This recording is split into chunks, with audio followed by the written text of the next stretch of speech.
Hello guys, welcome back to Pariksha Guru academy. आज लेकर आए हैं आपके लिए फिर से एक बार आपके लिए बायोलॉजी का पार्ट 6। गाइस, वीडियो शुरू करने से पहले प्लीज़ हमारे चैनल को लाइक करें, शेयर करें और सब्सक्राइब करना ना भूलें। चलिए बिना देर करे पहले देखते हैं मोटिवेशनल थॉट, उसके बाद करेंगे क्वेश्चन विद डिटेल के साथ। देखते हैं किसने लिखा है। ये लिखा है आपका मिस्टर खान ने। मेहनत सफलता का उत्तम मंत्र है। मेहनत जो होती है ना, आज के टाइम में मेहनत क्या है, आपको हार्ड वर्क तो करना ही करना है, उसके साथ क्या करना है, स्मार्ट वर्क भी करना है। इसके बारे में मैं पहले भी जिक्र कर चुका हूँ, आपको बताया भी था मैंने कि स्मार्ट वर्क कैसे होता है, किसी चीज़ को कैसे याद करते हैं और कैसे मतलब किया जाता है question. Good evening, good evening, good evening everyone.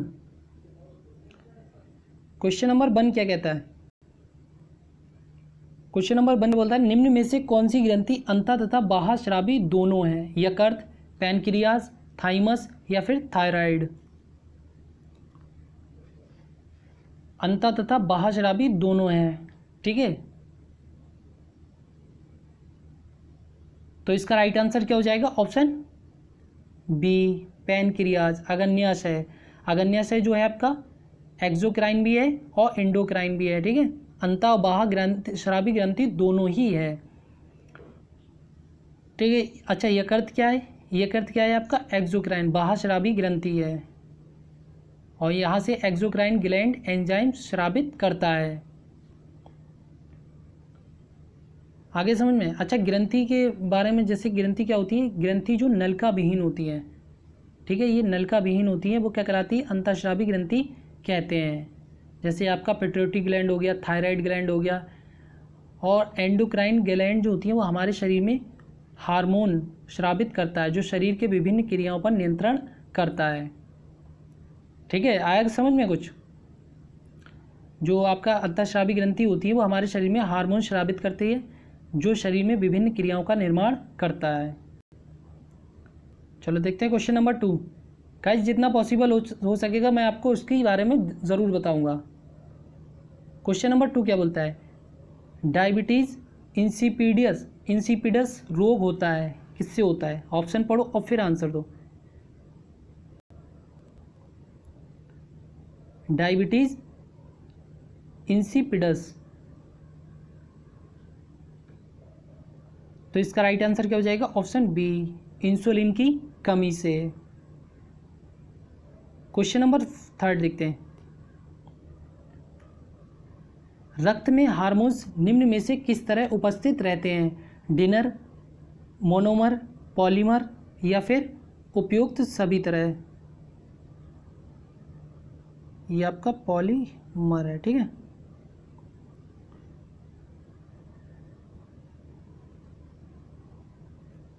तो इसका राइट आंसर क्या हो जाएगा? ऑप्शन डी, ऑप्शन डी, ठीक है। उपयुक्त सभी में रक्त में हार्मोन्स डिनर, मोनोमर, पॉलीमर सभी प्रकार के होते हैं। Question number 4।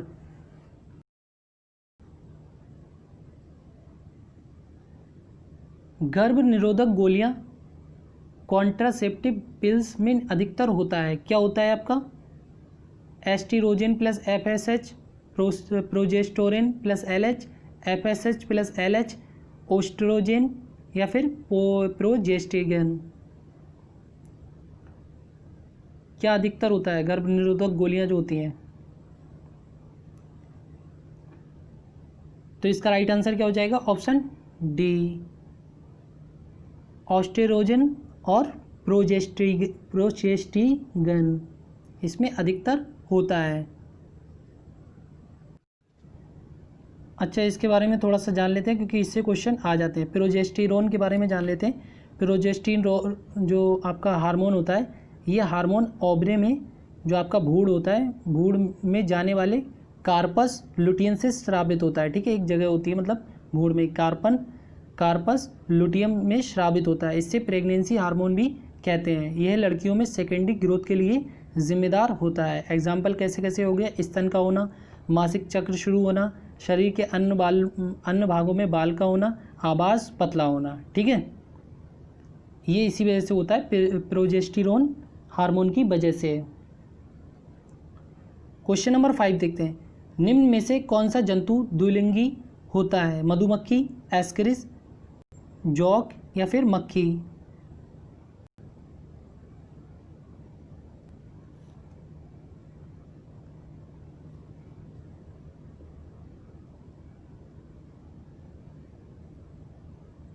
हर्माफ्रोडाइट, हर्माफ्रोडाइट होता है।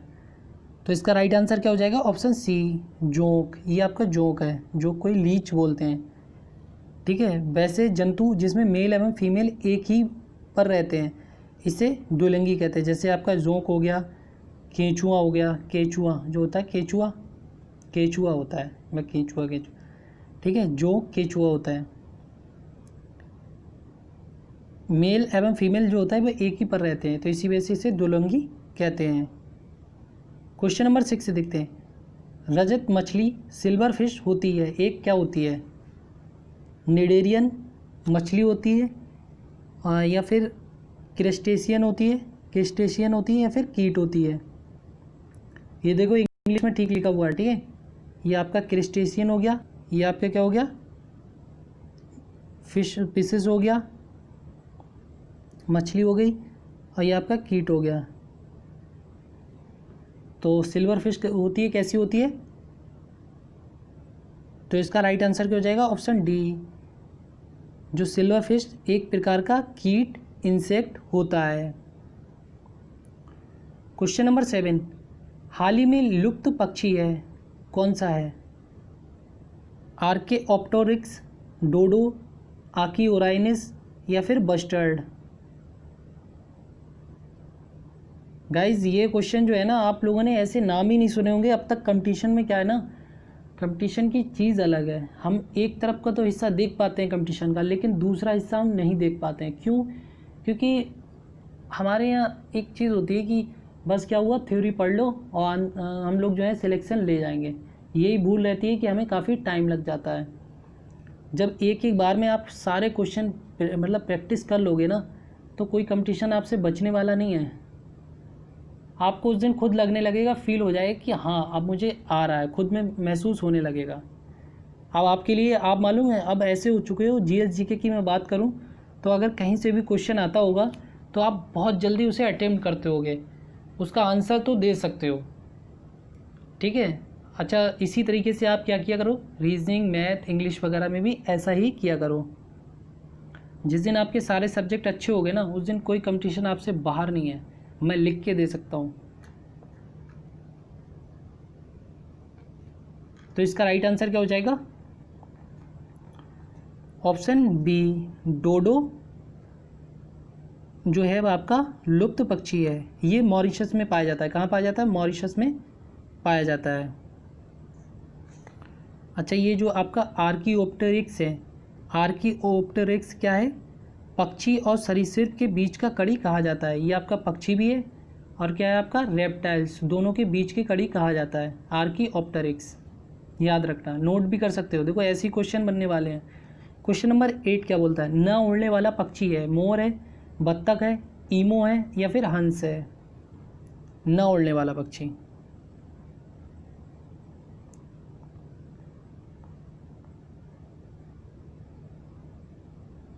तो इसका राइट आंसर क्या हो जाएगा? ऑप्शन सी, ईमो। ईमो जो है वो क्या है आपका? न उड़ने वाला पक्षी है।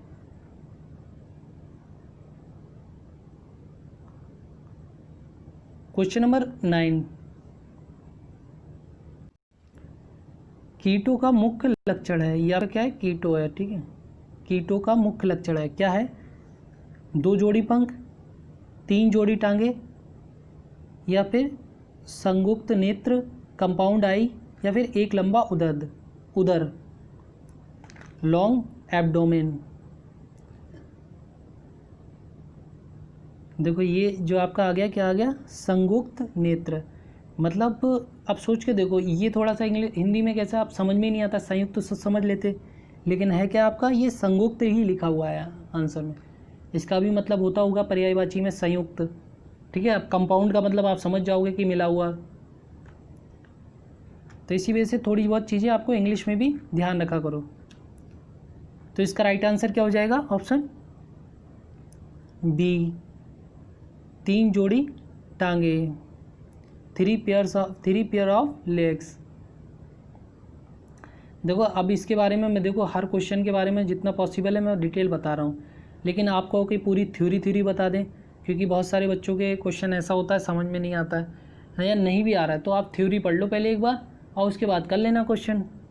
थ्योरी तो पढ़ी ली होगी आप लोगों ने, बहुत बार पढ़ी भी होगी बायो में, कोचिंग में, और आपके पास मैंने बुक से बता ही दी आपको। लूसेंट हो गया आपका, इसकी क्या बोलते हैं, अरे ये अरिहंत की ले सकते हो, ठीक है, कोई भी बुक ले लो आप। मार्केट जाओगे एक बार बुक देखोगे आपको 10 बुकें मिल जाएंगी साइंस की, जो अच्छी लगे वो आप ले सकते हो। बस ये देख लेना लूसेंट थोड़ा सा सफिशिएंट रहती है, थोड़ा सा अच्छे से उसमें डिस्क्राइब किया होता है, वो चीज़ ठीक रहती है। क्वेश्चन नंबर 10 क्या बोलता है, द्विनाम पद्धति के जनक हैं डार्विन, मेंडल, लिनियस या फिर मेपर। ये तो कई बार क्वेश्चन आ चुका है, तो इसका राइट आंसर क्या हो जाएगा, ऑप्शन सी, कैरोलस लिनियस द्विनाम पद्धति के जनक कहा जाता है, को कहा जाता है। क्वेश्चन नंबर 11, स्तनधारियों का सबसे महत्वपूर्ण लक्षण है तंतुपट, 4 कोष्ठीय हृदय, दांत विन्यास या फिर अत्यधिक विकसित मस्तिष्क।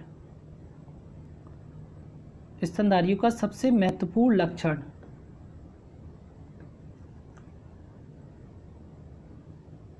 तो इसका राइट आंसर क्या हो जाएगा, ऑप्शन बी, 4 चैम्बर्ड हार्ट, ये सबसे महत्वपूर्ण लक्षण है। क्वेश्चन नंबर 12 देखते हैं, मछली वर्ग की पहचान किस अंग से होती है, ग्रासीय, गिल से, डर्मल शल्क से या फिर युग्मित पक्षों से या फिर उपयुक्त सभी से।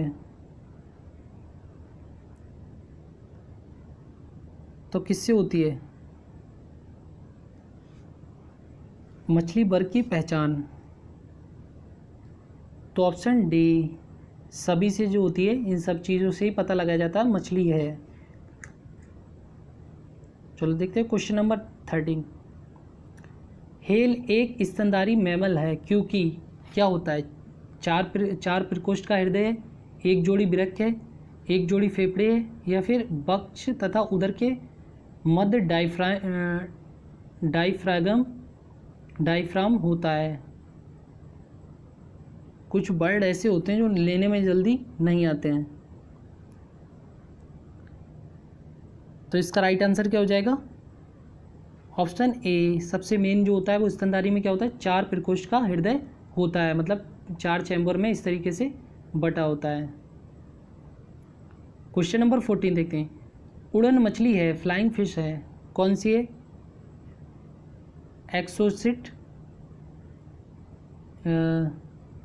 एक्सोसिटस एशिया, नहीं ये आपका क्या है, एमिया, समुद्री घोड़ा या फिर एसी पेंसर। तो उड़न मछली कौन सी है, तो इसका राइट आंसर क्या हो जाएगा, ऑप्शन ए, एक्सोसिटस, ठीक है, इंग्लिश में बिल्कुल ठीक है एकदम स्पेलिंग। क्वेश्चन नंबर 15 देखते हैं, जीव विज्ञान के जनक हैं, फादर ऑफ बायोलॉजी किसे कहा जाता है, अरस्तु, गैल्टन, सुकरात या फिर जीजे मेंडल। जीव विज्ञान के जनक,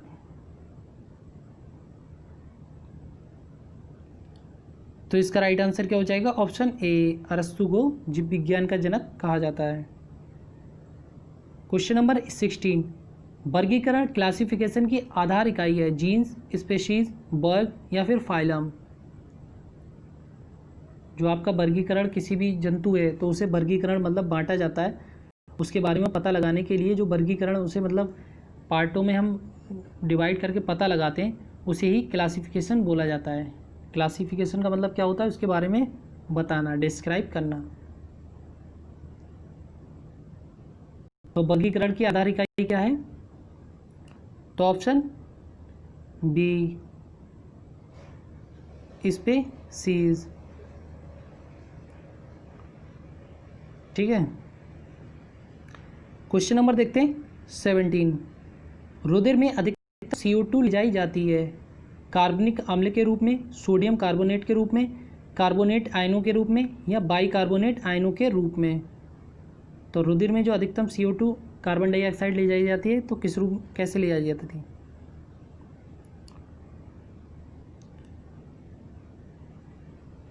गाइस गर्मी तो होती होगी ना, गर्मी काफ़ी है। तो इसका राइट आंसर क्या हो जाएगा? ऑप्शन डी, बाइकार्बोनेट आयनों के द्वारा, आयनों के रूप में CO2 जो होती है वो ले जाई जाती है।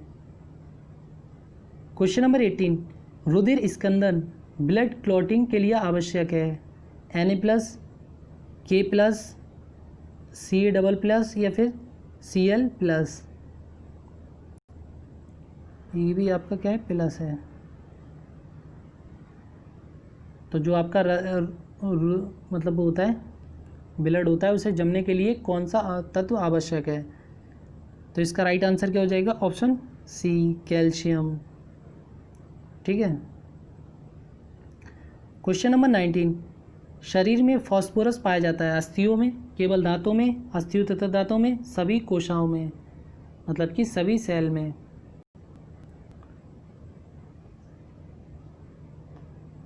तो इसका राइट आंसर क्या हो जाएगा? ऑप्शन सी, अस्थियों तथा दांतों में पाया जाता है। क्वेश्चन नंबर 20, मानव के लाल रुधिर कणों RBC का जीवन काल होता है 120 दिन, 150 दिन, 180 दिन या फिर 200 दिन। तो मानव के RBC का जीवन काल कितना होता है? तो इसका राइट आंसर क्या हो जाएगा? ऑप्शन ए, 120 दिन। चलो देखते हैं आगे। क्वेश्चन नंबर 21, शरीर में सबसे बलशाली पेशी पाई जाती है भुजा में, जांग में, जबड़े में या फिर हृदय में?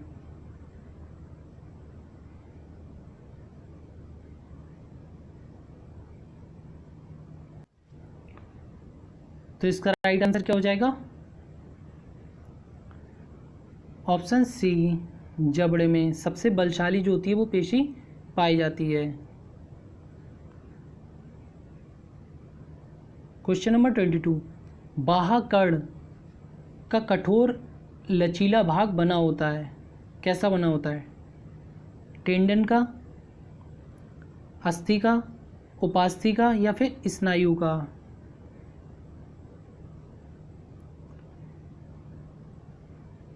ठीक है, ये आपका होगा कंडरा होगा, अंडारा नहीं होगा, कंडरा। कंडरा को टेंडन बोला जाता है।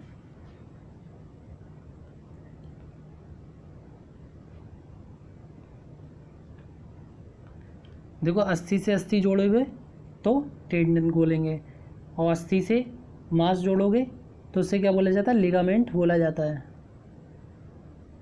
जैसे कि अपना जो हाथ का कोनी वाला हिस्सा होता है, अगर इसे जोड़ देते हैं तो क्या बोला जाता है? आपका टेंडन बोला जाता है।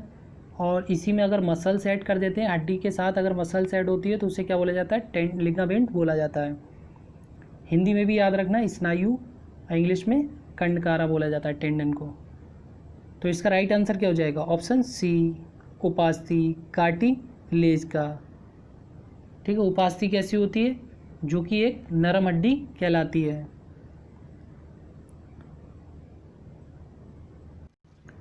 अरे मैंने उल्टा बता दिया, अभी मुझे याद आ गया।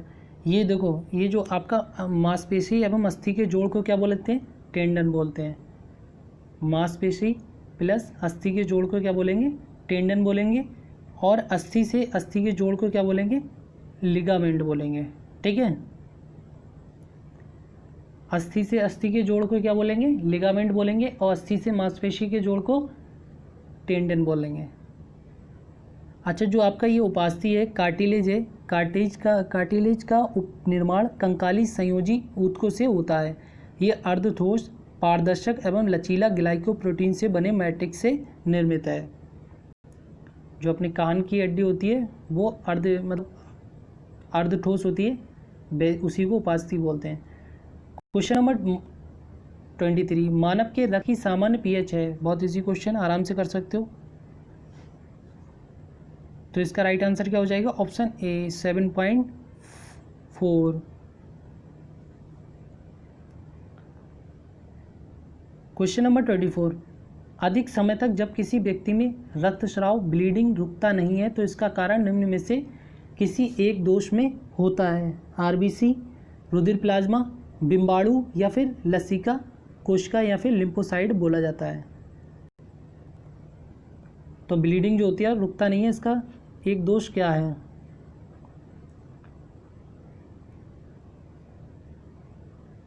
तो इसका राइट आंसर क्या हो जाएगा? ऑप्शन सी बिम्बाणु, थ्रोम्बोसाइट। ये आपका लिम्फोसाइट जो है वो क्या करता है? लिम्फोसाइट एक प्रकार का WBC है, ठीक है, जो बॉडी में एंटीबॉडी का निर्माण करता है। एंटीबॉडी प्रोटीन है जो रोगों से लड़ने की क्षमता रखता है। क्वेश्चन नंबर 25 देखते हैं। रुधिर दाब ब्लड प्रेशर का नियंत्रण करता है, कौन करता है? एड्रिनल, थाइमस, थायराइड या फिर कार्पस लुटियम।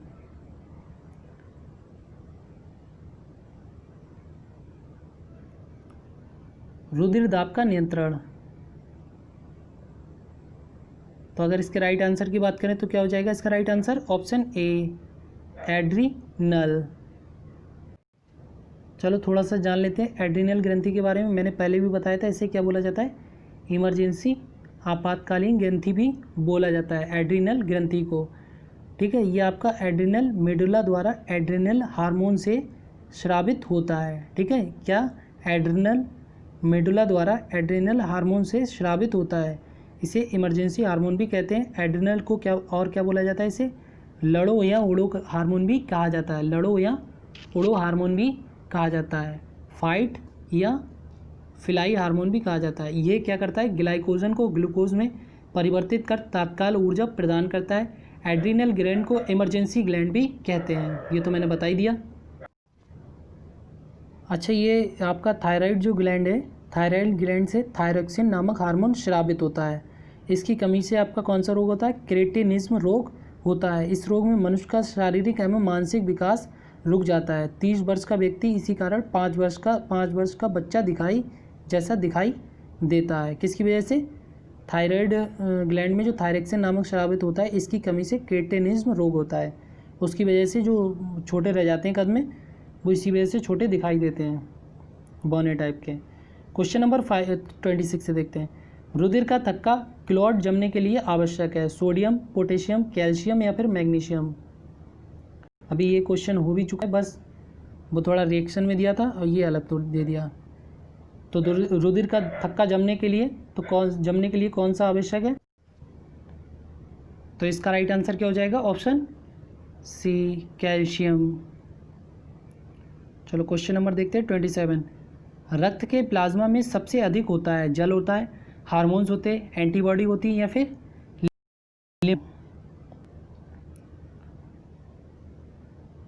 तो रक्त के प्लाज्मा में,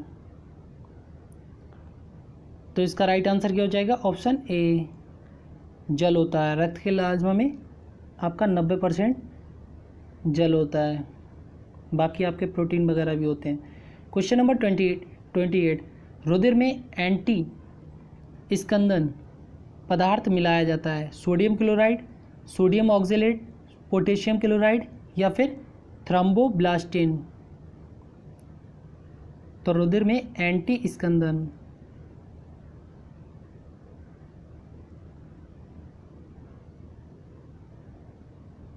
तो इसका राइट आंसर क्या हो जाएगा? Option B sodium oxalate.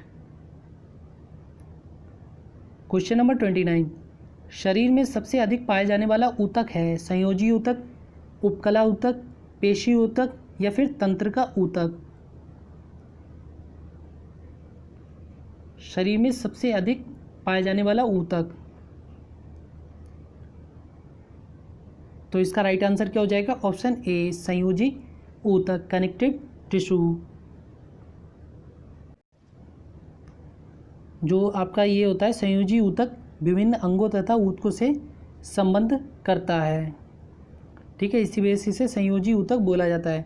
और जो ये आपका एपिथेलियल यानी कि उपकला ऊतक अंगों की बाहरी परत तथा आंतरिक अंगों की भीतरी स्तर का निर्माण करती है।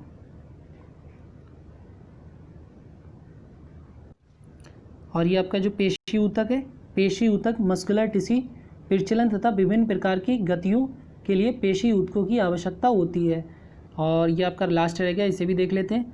तंत्रिका ऊतक मतलब कि नर्वस टिश्यू जो होते हैं शरीर के समस्त अंगों व कार्य में सामंजस्य स्थापित करने तथा तंत्रिका ऊतक भी विशेषता है, मतलब जो भी आपका ढाल चाल चलने का वो होता है वो सब इसी वजह से इसकी तंत्रिका ऊतक से ही होता है।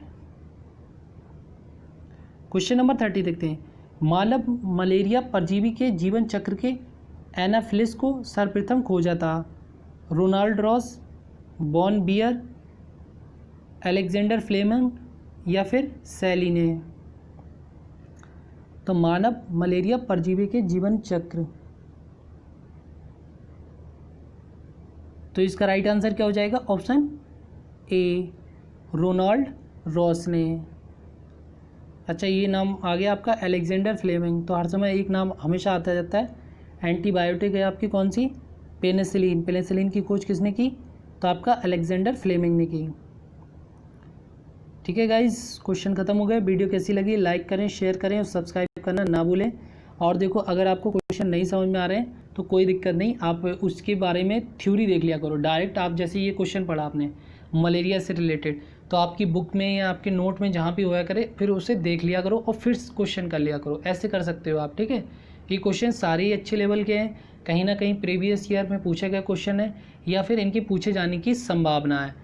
ठीक है, 101% क्वेश्चन ये आपको डायरेक्ट एग्जाम में मिलेंगे। अगर रेलवे का आपका एग्ज़ाम हो जिस दिन, अगर इन क्वेश्चन से बाहर आपका कोई एग्ज़ाम क्वेश्चन जाए तो आप कहना।